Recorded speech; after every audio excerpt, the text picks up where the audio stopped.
Welcome. I'm Laura Torres with Blue Star Careers, and this is another one of our exclusive careers webinars. On today's topic, we're going to talk about our military spouse employment underemployment.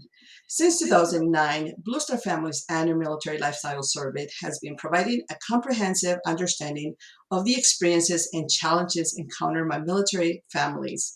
Now, military spouse employment, which is so dearest to my heart, and underemployment has been part of the discussion almost from the beginning of our mission. And although we have made progress, we still have a long way to go. To talk about that and to support with a little bit further of the discussion, I would love to welcome your comments, welcome your support by tagging and sharing it with your network, as well as supporting with your questions and letting us know where you are watching. Remember, we love to be able to pay it forward, send you a shout out, and let us know how we can all support more abroad our military spouse community. So without further ado, let's get started.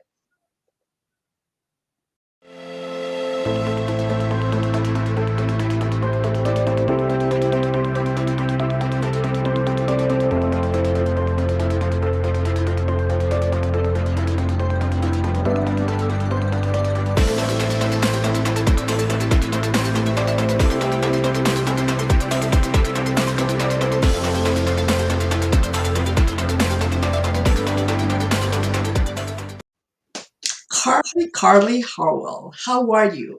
Carly is a research program manager for Blue Star Families, and I'm so delighted that she took some time out of her busy schedule to be here with us to talk a little bit further about militarized employment and underemployment and really community. This is really so that she can dive in, tell us what the data says, and how we, all of us who are boots on the ground, can proactively take a role in this challenge and this cause that is so intensively passionate for many of us, but also it's so well needed for us to all advocate as a community and support each other, find solutions. So, but anyway, let me stop talking here and let Carly introduce herself and tell us about her military story and how she ended up in Blue Star Families. Hi, Laura. Thank you very much for that very nice introduction. I'm happy to be here today. I am a longtime Navy spouse, and I have worked through a variety of nonprofits throughout the last couple decades. And, each new duty station ended up basically taking whatever new position that I could find. I tried to align as much as possible to my desire to help people and to stay within certain populations. But that wasn't always possible. And in 2020, we're all aware of what happened. COVID happened. I had a position that I enjoyed. My husband was deployed and came home, and he had been home for 45 days, and he was told he was deploying again. And in the midst of COVID, I just couldn't do it anymore. So I had to resign from the position that I had to deal with. I have 2 children, to be able to manage that on top of obligations for our house and our family. And then a few months later, this position of a consultant for the Military Family Lifestyle Survey came up, and I applied. And then about a year, last year, I ended up rolling over into a staff position, and I'm thrilled to still be here with Blue Star Families. Well, thank you so much. And we're so delighted that you are part of our team. And I know you and I don't get to kind of work day to day on a regular basis. I do understand, and your work, of course, is extremely helpful for our programming and the existence of our program, which is Blue Star Careers, to be able to actually comprehend what are some of those challenges, what the data says, and how we can very proactively go out and what's on the ground, make it happen for our community so that we can identify solutions. So thank you for all of the great work that you put behind the scenes, all the sleepless nights, I imagine, as you review all the data from the Military Lifestyle Survey. But Carly, we are here definitely to talk about military spouse employment and underemployment. And one of the things that continues, I've been in my role for quite a bit of time now, have taken it from career manager at local level to now at the national level. And one thing that continues to challenge me is trying to understand a little bit better how we can better identify solutions. 35% of our military spouses right now report that they are not employed, but they need and they definitely want to work. And I see that. I definitely agree with that. That's a constant need military spouse community has. So I'm going to just put you right on the spot. Why military spouse employment and underemployment matter to all of us in general? Sure. Well, thank you for that. So, military spouse employment, as you said, it's been an issue since the forefront, since the beginning of Blue Star families, and honestly, probably long before that, before we really started collecting this data. And one of the things that we have found over the last few years is that, or really identified, I'm sure people found this before, but that is spouse employment doesn't affect just the spouse. It impacts the entire family, and it may impact the financial readiness of a family. It could impact food insecurity for a family. And ultimately, the biggest thing we found this year is that 1 in 5 families that said they were leaving the plan to leave the military said they were doing so as a result of career difficulties that their civilian spouse face. So, this is not only an issue just for spouses, this is an issue about overall force readiness. Yes, absolutely. And we particularly my particular family situation, we were blessed to be able to, or at least Hector be able to retire. But I know that we had to do quite a bit of work preparing for that transition and identifying key career opportunities for myself so that we can be able to perhaps shift roles. Right, life after transition sometimes can be very challenging. And in his case, he retired with a disability, and it's been challenging trying to identify work. So, if I was not working, our transition would have been extremely challenging. So, I can see why it matters. And then, of course, our active duty military community in general, like you mentioned, it is part of our readiness, and the entire family. We are vital for the role that we played within our service members' readiness and mindset, and being able to disengage from, I guess, from the family while he's fully engaged in his day-to-day role as an active duty service member. It is crucial for that. Now, in your experience, based on our data, what is the data saying currently for us? What are some of those barriers the employment continues to make military spouse employment and underemployment a challenge? Sure. So barriers really can kind of be lumped almost into 3 groups. So we have service member day to day job demands, which obviously is schedule and unpredictability, which could impact somebody's ability to have their own employment. Another group is really kind of supervision of children, whether that is formal childcare needs or, as we many of us experienced over the last couple years, that might be you need to supervise virtual education, something that prior to COVID wasn't necessarily thought of for a lot of people. And then the third bucket, those first 2 buckets kind of play into. And it really is that once somebody has been out of the workforce for so long, they simply don't know how to get back in the workforce. It is so true. It is so challenging right now, especially right now nowadays with everything moving so fast. With remote work coming, we wanted remote work for so long, and then COVID just kind of brought it to us, kind of like a tsunami, which it was good. It became very, floated abroad so that we can actually understand that there were actually remote opportunities.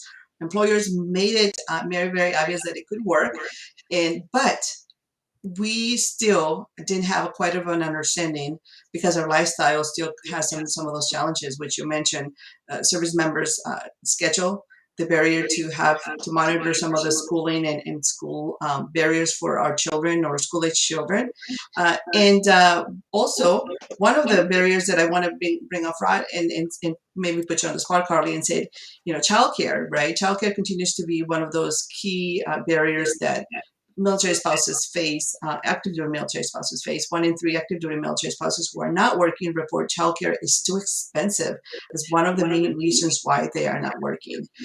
What has been your experience from the data and from programs that are being created or being addressed by our Blue Families Lifestyle Survey? Sure. So, of course, the issue of childcare, the expense of childcare is always kind of the top for childcare. But it goes further than that because, in addition to the expense of childcare, we have 20% of people say that the ability to find childcare, it's not even the expense, they can't even find it. And then another 11% of our respondents tell us that even if they found the childcare, the hours that that childcare is available just doesn't meet the requirements for whatever it is for their specific family. Um, So we've seen over the course of time, but especially last year, that childcare across the country was just decimated by the COVID-19 pandemic. And childcare capacity is coming back, but it's slow. It's coming back very slow, and it is expensive, even more expensive than it was previous to COVID-19.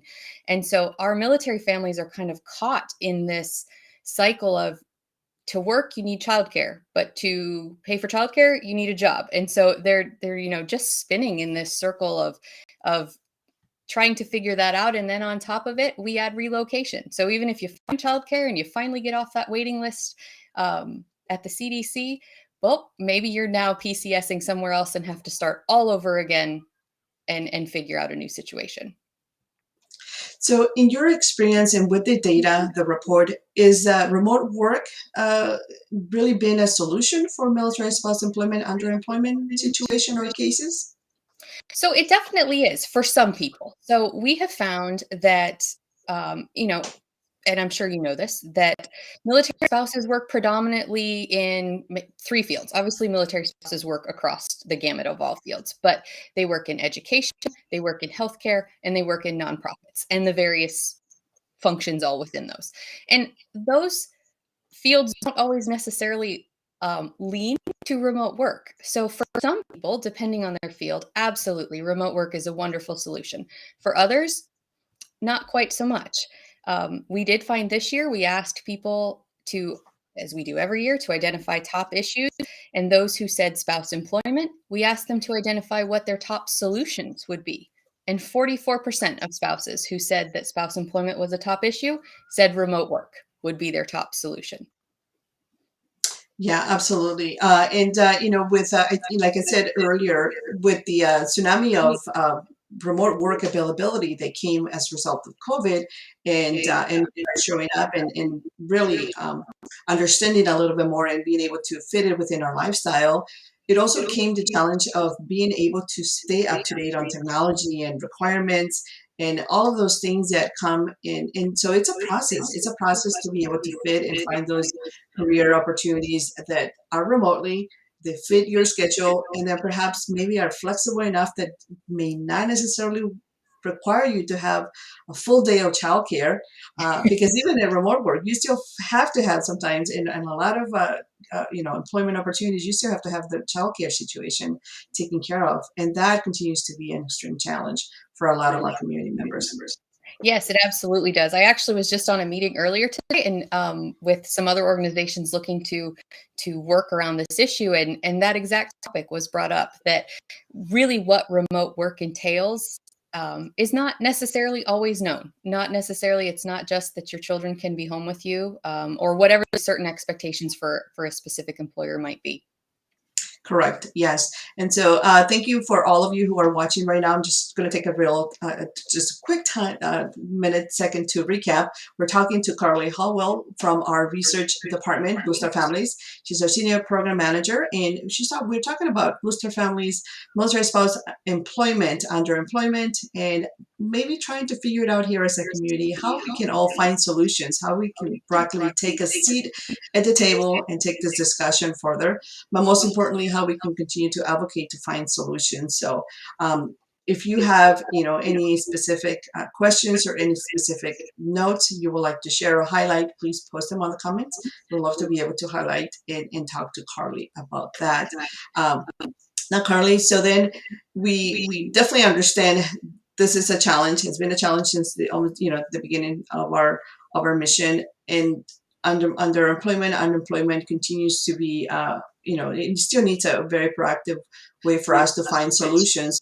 What would you say to Booster Families, or in your area from your research perspective, is being done in regards to advocate and to find a little more comprehensive solutions for us to be able to continue to do and address on the ground for like on my end, and address it on the ground for military spouse employment, underemployment situations? Sure. Well, one of the things that we recommended in this year's report was that other states follow suit to what the state of Virginia has done and make military spouse a protected employment class. So that that discrimination, while it's hard to measure that discrimination or exactly identify, spouses often feel like they're afraid to say that they're a spouse or to disclose that in any port at any point, excuse me, because they'll, there's not going to go any farther in the interview process. So the state of Virginia has passed that, and we are urging other states to do that as well because we think that that would be beneficial across the board. That just takes one more barrier away. What do you think will take to make this at the national, directly from our all across the 50 states and make it really a national adapt sort of a process for all states, or making it, yeah, just in general, making it a whole national forefront and say, we're protective class military spouses. How many years do we need to kind of see on this, Carly? Tell Oh me. man. Lie to me. Lie to me. Lie to you. I believe that the government operates very slowly, that change happens. So while I think we are making changes and working to make changes, and I would love to see that, next year when we release our survey, it's passed in so many more states. Obviously, that's just not the way that legislation works. But I do think that we have advocates out there and allies working across the military spouse community and the veteran community that are promoting these ideas and really explaining that military spouses have so much to offer. And even if you only get somebody for a couple years, that a lot of other people leave jobs after a couple years. And if you could get somebody for a couple years and keep them through remote work or, telework, or then they come back, any of the other options, like what an amazing talent pool they could have access to if they're just willing to look at military spouses. Absolutely, and I know that you're right. I mean, it's going to take a while, but we as the users or as the individuals out in the community, if I'm an average military spouse, and I mean average meaning I'm new to the community. I don't mean that in any meaningful way, but if I just want a job, I just want to work, I want to find employment opportunities and find some financial sustainability for myself and for my family. How can I advocate and take a role in this proactive challenge, which is the military spouse unemployment, underemployment? Well, I think that anybody who wants to do that should align themselves to an organization like Blue Star Families or any of the other wonderful organizations that are doing work towards this issue, finding those resources because they themselves they are the resource. All of us as spouses, once we get into an employer and we show we're worth it, that we can do this work and we can say, you know what, there's this many of us that would love to continue working for you, and I've shown you I can do this job, but could we maybe try remote work because I need to PCS? And then once you open that door for one person, it just is easier for the next person behind you. Absolutely. And then, Carly, I'm going to put you on the spot because I know you also worked behind the scenes a little bit on the REI initiative and military spouse. Um, the survey, military spouse, you have a little more comprehension of the military spouse surveys for diverse communities, military spouses of color. And I have a question here from someone on our audience. Says, what has been your experience talking to foreign-born spouses and their challenges finding work? Sure. So, give me 1 second and I will pull the actual data on that. So, obviously, OCONUS spouses and foreign born spouses have a totally different set of challenges than on top of what military spouses here in the continental United States might have. And we have not specifically, I'm sorry that I'm scrolling 1 second to try to find a slide. And while you do that, and I do want to add, I mean, it is a huge another area of discussion, of course, and I think maybe in a few years or so we'll be able to talk a little more comprehensively and more educatedly about what are some of those challenges. The more military spouses that report and support our survey, the more we can actually have better data to back it up. And so I encourage you. Lydia, to invite your military spouse community and invite individuals from the foreign-born community to also join us to join military spouse Spouse Force, our Blue Star Careers program, and when the time of our survey comes, to really take a deep dive in supporting and answering all of our questions, because that's what really gives us a good comprehensive a good picture of the challenges from all the communities. And this year we took a couple of other um, branches of services that we had not looked at in the past. And we have some pretty good data to support that now and support the challenges and look at it different, because every community is very different. Right, Carly? Yes, absolutely, absolutely, and thank you for bearing with me there while I found that this year we found that foreign-born spouses, that their labor force participation was 62%, which is actually a little higher than the overall labor force participation for non-foreign-born spouses, keeping in mind that sample size is really small, and so that's not a great comparison between the two. Um, they also identified, though, that employment resources and job opportunities was one of their main resources that they needed. So definitely an area that we will hope to continue to check in on as we do the next iteration of aMFLS. And as Laura said, not something that we have anywhere near the data currently that we have for some other topics, but definitely an issue that we're looking at and following. Yes, absolutely. And again, continue to please belong to our community, be part of it, be part of the change, be part of the proactive advocacy groups throughout. And by that meaning, just simply continue to talk about it, pay it forward, bring a spouse. You see a spouse out throughout our community, social networks, and they're asking questions about employment. They need a little more direction.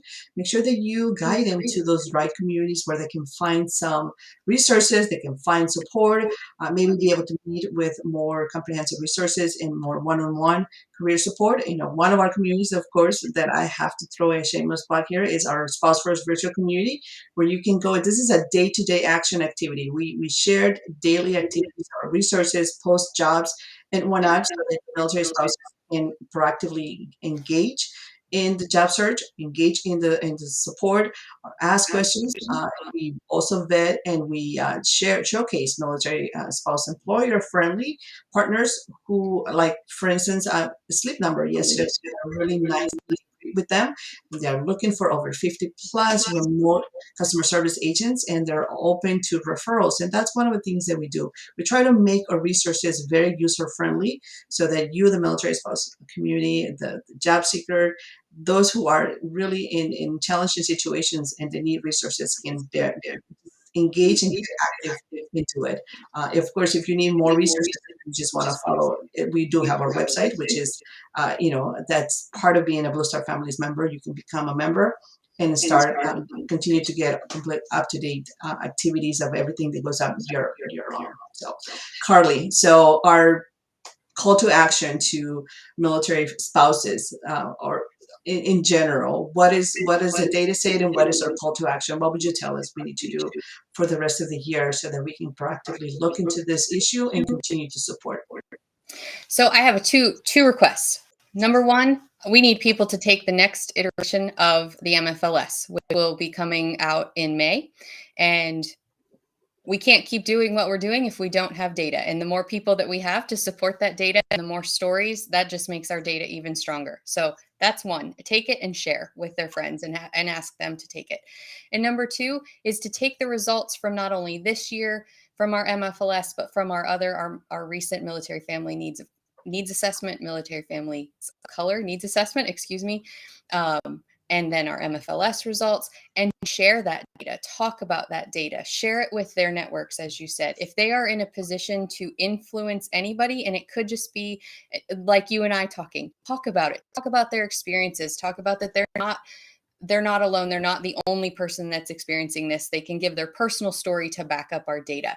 So if they can spread that amongst their network and amongst the employers that they know, and we can continue to research and provide additional data, I think together with others in this space, we can continue to make change for military spouses and military families. Wonderful. Yes, please talk about it. Pay it forward. That's the best way I can just simply say it. You have no idea how much you can empower someone when you make them aware of what are some of those challenges, and you normalize a little bit some of that struggle, and not normalize it in a sense that, oh, it's that's the day-to-day activity. Oh, well, that's what you're used to it. No, not like that. I mean, normalize it in a sense that you're not alone. You are experiencing this challenge. Yes, and we're all in this together. There are organizations like Blue Star Families and some of our other employer partners and other nonprofit community partners that are working, side by side with us, and we are advocating and creating solutions for change. Now, Carly, what about employers? Employers who are coming aware of this specific data or have heard about it, but they're trying to proactively partner or do activities within their organizations. What can employers take away from this year's data, and then identify better solutions to embrace or find military spouse employment, and really just embrace military spouses in the workforce? So I think employers can do a couple things. I think depending on how they recruit people, if they use an algorithm system that automatically screens people out that maybe have gaps in their resume or that don't meet whatever criteria, if they can make their algorithms not do that, or if there's a box that somebody could check that they're a military spouse and then it doesn't do that and it at least gets their resume in front of somebody else, I mean that could be huge for people.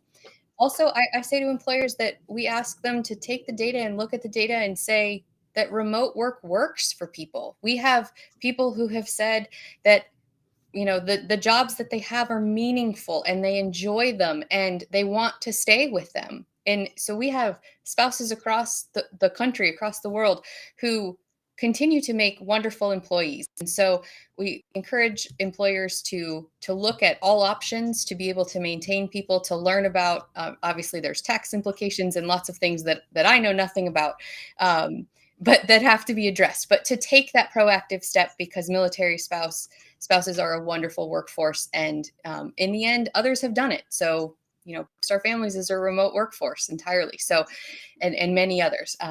So there's a lead out there that they can follow, and just encourage people to do that.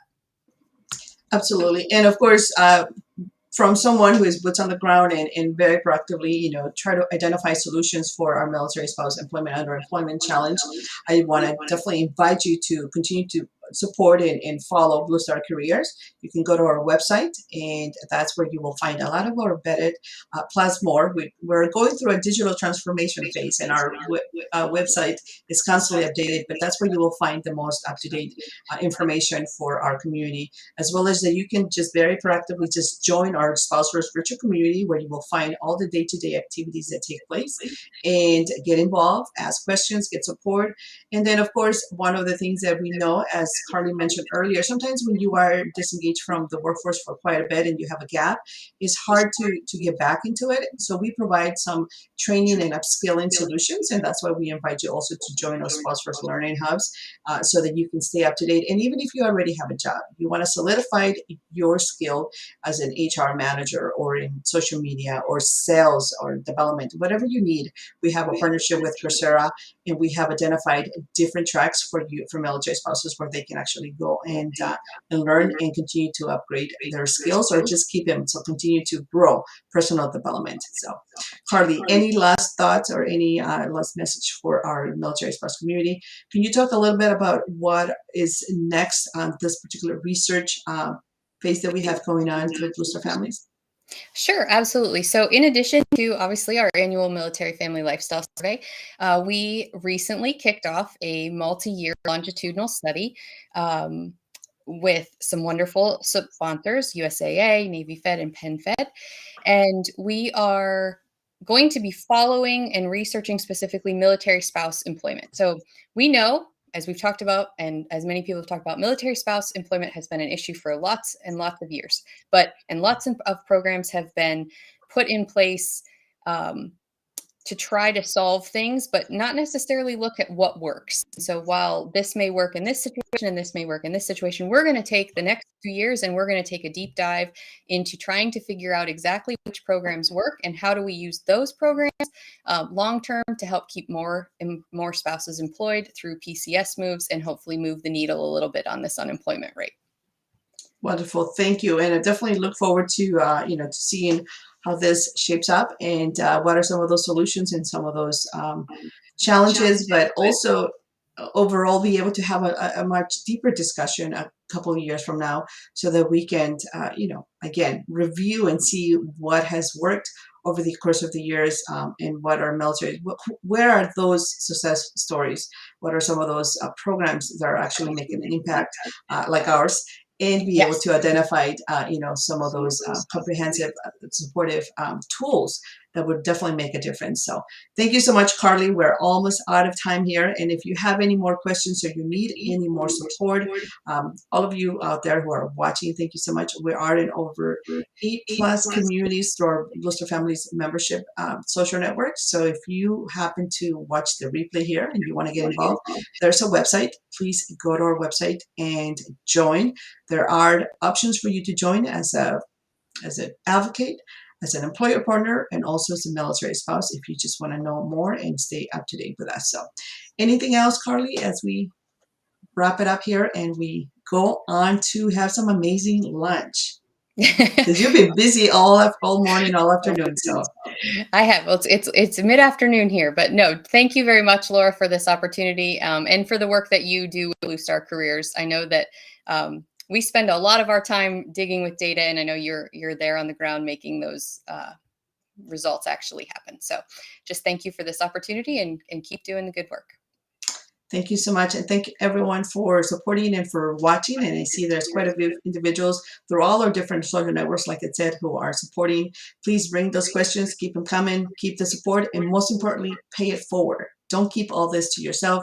Don't keep it to yourself. Share it with your network, because that's how we can all proactively influence, change, and advocate for our community. So thank you so much for your support. We'll see you in a couple of Wednesdays with some really great opportunities and more employment solutions for our military spouses. So thank you so much, Carly. Thank you everyone for supporting. Have a great rest of your Wednesday.